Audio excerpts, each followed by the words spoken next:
विटनेर जिल्हा परिषद शाळेचा सांस्कृतिक सोहळा उत्साहात. मराठी शाळा माझी माय, इतर माध्यमांच्या शाळा माझ्या मावश्या. गट शिक्षणाधिकारी निलेश पाटील. चोपडा तालुक्यातील विटनेर येथील जिल्हा परिषद शाळेचा सांस्कृतिक कार्यक्रम उत्साहात पार पडला. माझी शाळा सुंदर शाळा उपक्रमात प्रथम क्रमांक मिळवलेल्या शाळेच्या कार्याचं प्राथमिक शिक्षणाधिकारी निलेश पाटील यांनी कौतुक केलं. माझी शाळा माझी माय, इतर माध्यमांच्या शाळा माझ्या मावश्या असं सांगत त्यांनी मातृभाषेत शिक्षणाचा भक्कम पाया महत्वाचा असल्याचा संदेश पालकांना दिला. शाळेसाठी आधुनिक प्रयोगशाळा उपलब्ध करून देण्याची घोषणाही त्यांनी यावेळी केली. कार्यक्रमात विद्यार्थ्यांनी छत्रपती संभाजी महाराज यांच्या जीवनावर आधारित नाटिका सादर केली. गावातील आदर्श शेतकरी व उद्योजकांचा सत्कार यावेळी करण्यात आला. अध्यक्षस्थानी गणेश एकनाथराव पाटील होते. मुख्याध्यापक हेमंत भामरे यांनी शाळेच्या प्रगतीचा आढावा मांडला. ग्रामस्थ व पालक आणि माजी विद्यार्थी मोठ्या संख्येने या कार्यक्रमाला उपस्थित होते. कार्यक्रम यशस्वी करण्यासाठी शिक्षक विकास पाटील व मनीषा पाटील यांनी परिश्रम घेतले. प्रवीण पाटील यांनी सूत्रसंचालन केलं तर हेमंत पाटील यांनी आभार मानले. विटनेर येथील जिल्हा परिषद शाळेचा हा सांस्कृतिक सोहळा गावाच्या शैक्षणिक जाणीवा अधिक दृढ करणारा ठरला असून जिल्ह्यात अव्वल स्थान मिळवण्याच्या दिशेने शाळेची वाटचाल सुरू असल्याचं चित्र यावेळी पाहायला मिळाले. सिटी इंडिया न्यूज साठी प्रतिनिधी Rakesh Patil, विटनेर.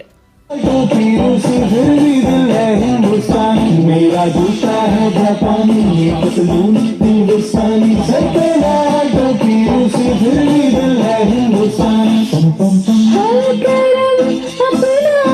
and only entertainment. मान्यवरांच्या हस्ते या ठिकाणी दीप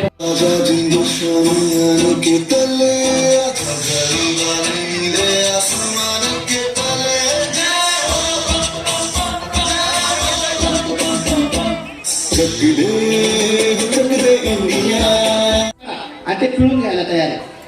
पण त्यांच्यावर विश्वास ठेवा, ते अत्यंत उत्कृष्ट काम करतील. मला जेव्हा कळलं की विटनेरची शाळा तालुक्यात पहिली आली, खरंच मी पाहिजे होतो. मी जर राहिलो असतो तर जिल्ह्यात पहिली आणली असते. पुढच्या वर्षी निश्चित म्हणजे वशिला नाही. बरं, वशिला चालत नाही, चोपड्याच्या लोकांना वशिला चालत नाही. त्याच्यामुळे ही शाळा पहिली आणण्यासाठी त्या शिक्षकांच्या प्रयत्नासोबत मला गावकऱ्यांचं पण सहकार्य पाहिजे. आणि मला गावकऱ्यांचं कौतुक वाटतं. मला हे जेव्हा भेटले सगळे शिक्षक लोक, ते एकच सांगतात, गावकरी खूप सपोर्ट करतात. मी आवर्जून सांगतो, ज्या गावाने शाळेकडे लक्ष दिलं, ज्या गावाने शाळेला मदत केली, त्या गावाची फक्त प्रगतीच होते. हे म्हणजे काळ्या दगडावरची पांढरी रेषा.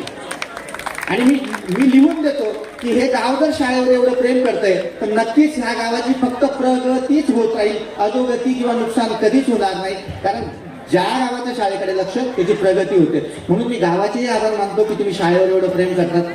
भरपूर काही बोलण्यासारखं आहे. पालकांना एकच म्हणेल, शिक्षकांवर विश्वास ठेवा, तुमच्या मुलांवर विश्वास ठेवा.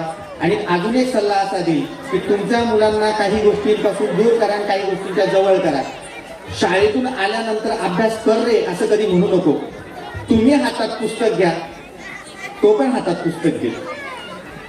असं जर तुम्ही हातात मोबाईल घेतला तर तो पण हातात मोबाईलच घेईल.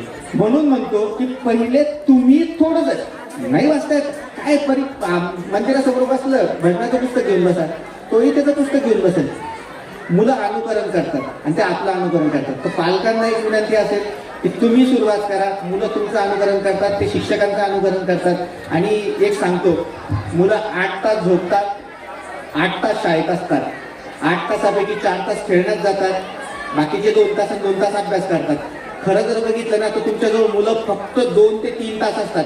8 तास या शिक्षकांजवळ असतात. हे खरे मायबाप त्यांचे ते शाळेच्या काळात असतात असं मला वाटतं. म्हणून मला असं वाटतं की सगळ्यांनी माझ्या ह्या शिक्षकांवर विश्वास ठेवा. कुठलीही जिल्हा परिषदची शाळा असो,